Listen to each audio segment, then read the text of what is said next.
Governor Quinn recently released his latest budget proposal. What are your thoughts on it? I thought that, to be perfectly honest, his budget proposal was very misleading. He was very inspecific where he should have been specific. He talks about how he wants to cut Medicaid, but he doesn't talk about how he wants us to do it.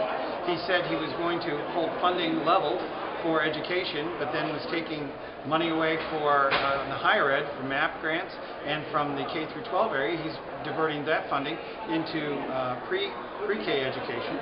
I think we're looking at where he said he was going to hold the line on spending, and then he said he was going to do a budget that matched 2008, which is the highest amount of spending the state has ever done.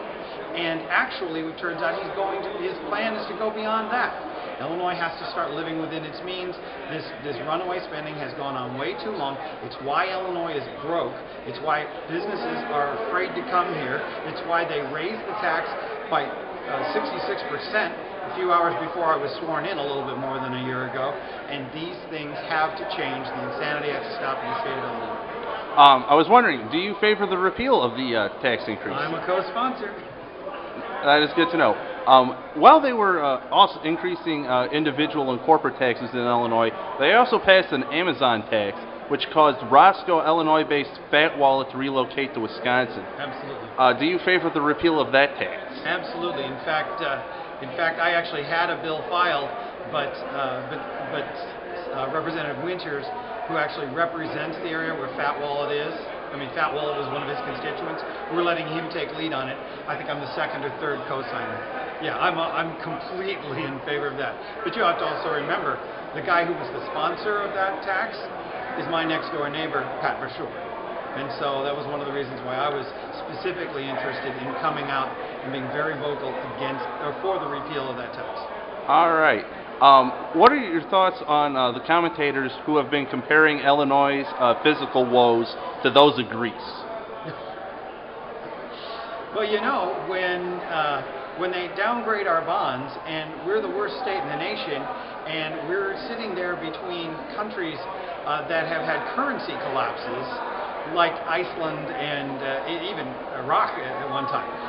Boy, that's kind of scary. Obviously, Illinois' financial state is just terrible. The good news, I guess, is that states technically can't go bankrupt.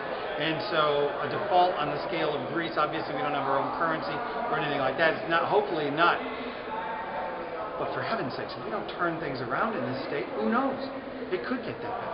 Yes. I was wondering your thoughts on possibly applying reforms like those implemented by Wisconsin Governor Scott Walker here in Illinois. Bring it on. Honest. You look at what's happened in Wisconsin. It's all working. The changes that he's made are making the differences that we would hope. Wisconsin was almost as bad as Illinois in so many characteristics, so many attributes not long ago. And now look how they're surging ahead of us, just like our other neighbors. All right. Recently, Chicago Mayor Rahm Emanuel has proposed a new registration on guns in Illinois. Plus, there's been a proposal for an ammo sales tax. And then there was about a year ago, a member of the Associated Press requesting everyone's FOID card information. Do you believe that the Second Amendment is under assault here in Illinois? There's no question that the Second Amendment is under assault in the only state in the nation that doesn't have some sort of form of public carry.